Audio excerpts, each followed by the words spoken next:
Hi, my name is Gibson, and I'm the creator of the Personal Development School. This is your daily breakthrough video, and in this video, I wanted to talk to you a little bit about how fearful avoidance can repair trust. And really what I mean here is like your internal trust baseline, and it may not be the exact answers you think. So I'm going to go through a few key things that you can do a deep dive into. If you want to do a much deeper dive with the reprogramming tools, steps, everything, we do have an entire course about repairing trust that you can check out for free for 7 days by clicking the link in the description box below. But fearful avoidance, obviously, this is like one of their biggest core wounds, is like feeling betrayed, feeling that they can't trust. And a lot of this comes with fearful avoidance, or comes from with fearful avoidance, growing up in a home where there was like no secure way of attaching. And usually it's because there's a lot of conflict or potentially a lot of chaos existing in some form. So just to give a really clear picture of this first, it may be, for example, that maybe one parent was struggling with alcoholism or substance abuse or different things, or there's a lot of conflict in the home, a lot of fighting, like a lot of even just feeling betrayed from a caregiver, being dishonest. Like there can be so many different versions of this. But what happens essentially to the child is like, let's pretend one parent is an alcoholic, for example. One day that parent may be drinking and they're really warm and nice. And another day they may be drinking and they are cold and angry and in a bad mood and combative. And another day they may be sober and they're in a nice mood and they're being kind. And another day they may be sobering up and they're in a really bad mood. And so there's just no way of the child really knowing how to properly attach their caregiver. They feel like the script is always flipping, like there's nothing consistent. And that lack of consistency in this specific area and a lot of that kind of chaos that exists, again, which can also be if parents are fighting or all these different things, it creates this like fragmented idea about like how the child can sort of attach to their caregivers. And they learn to read between the lines a lot. They learn to look beneath the surface and become hyper vigilant and try to guess what's going to go on or what can happen. But a lot of what takes place within that is big trust wounds start being built. And then once you have trust wounds, at a subconscious level, they're likely to bleed into all areas of relationships, right? They can bleed into betrayal, loyalty, dishonesty, like fearing that all these bad things will happen in any of those areas in your adult life. So this is where like a lot of this stuff comes from. Now, when we look at the roots and foundations of trust, the really important things to keep in mind is when we have a fractured internal trust baseline, it's because we have core wounds or beliefs about what it means to trust. If I trust, I will be betrayed. If I trust, I am weak. If I trust, I'll be let down or disappointed or rejected. I'll feel stupid or foolish. Like we'll have these different beliefs and also beliefs about people.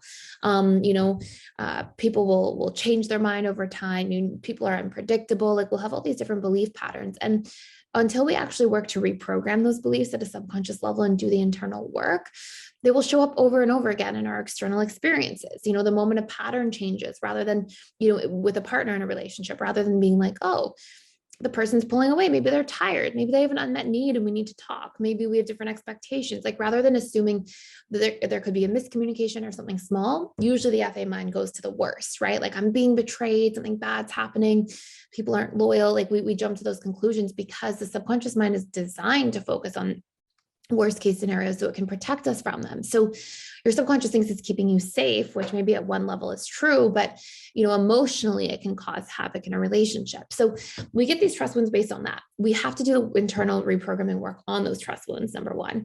But number two, there's two other really important things that relate to trust. Well, three technically, but in the next category here, we have consistency and congruency. So if I say all the time, I am going to show up at your house and come for a visit every Monday, and then every Monday I bail, I don't show up. You may trust me in certain areas, but you don't trust me to come to your house because what I say and how I act are out of alignment with each other.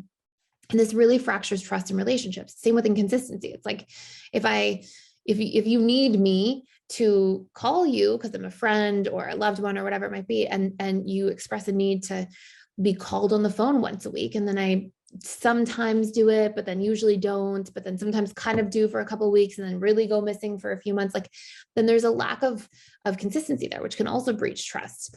And not as deeply per se as different things, but still, like you won't trust me to call and follow through on calling. So there's different areas that this can really take place. Now, The other main thing to be aware of is it's not just in these areas, but it's also, and this is probably one of the most important parts of fearful avoidance rebuilding trust, it's also their trust in their relationship to themselves. So this can be a huge, even if you get the first two parts right, you start being more congruent, you start asking for more consistency and congruency from your external relationships, but you also start being more congruent with relationship to self, like what you say you're going to do and you follow up on, or you start becoming more consistent about your own habits for self-care and self-nurturing, and you reprogram those core wounds, you're going to see the needle move big time. But beyond that, a really big thing is to actually show up for your boundaries. Because the more you violate your own boundaries to please other people, to whatever it might be, for whatever number of reasons that could exist, you feel pressured by a situation, whatever it might be, the more you violate your own boundaries, well, when other people violate your boundaries, you feel taken advantage of, you feel like you can't trust them. And so being able to actually set and achieve your boundaries and do this consistently over time is a huge part of actually establishing trust in the relationship to yourself. And until you do that, it's going to be your shadow and it's going to be difficult to trust other people. So stop taking advantage of yourself to please people. Stop betraying your boundaries to meet other people's expectations, or because you feel pressured or fear not being good enough if you don't. Like, these are all things to really work on. And if you can really nail down those three pillars, then you can learn to actually repair your internal trust baseline in a really powerful way at a subconscious level, so that these trust wounds stop showing up in external relationships and you can feel at ease and at peace and like it's safe to connect. And you'll still be mindful. Like, if you see a red flag, you'll address it, but you won't have this constant like fear and hypervigilance need all the time with so many different things. So this is really powerful, really important for fearful avoidance. Again, if you want to do a deeper dive, check out that repairing your internal trust baseline course. It's called like Repairing Broken Trust and Overcoming Jealousy. We talk about all these things with steps, tools, workbooks, everything. The link is in the description box below. And the last thing I just want to add in here too is if you're interested in signing up for a training, live training with me over the course of 8 weeks, plus 3 follow-up months of webinars, it's all about integrated attachment theory certification, like actually getting a certification to become an integrated attachment theory coach with PDS, like under PDS, then I would love for you to join the waitlist below to learn more. And you can check out the curriculum, itinerary, all that exciting stuff as well. So thank you for being here and for watching. Please like, share, and subscribe if you haven't already, and I will see you in the next video.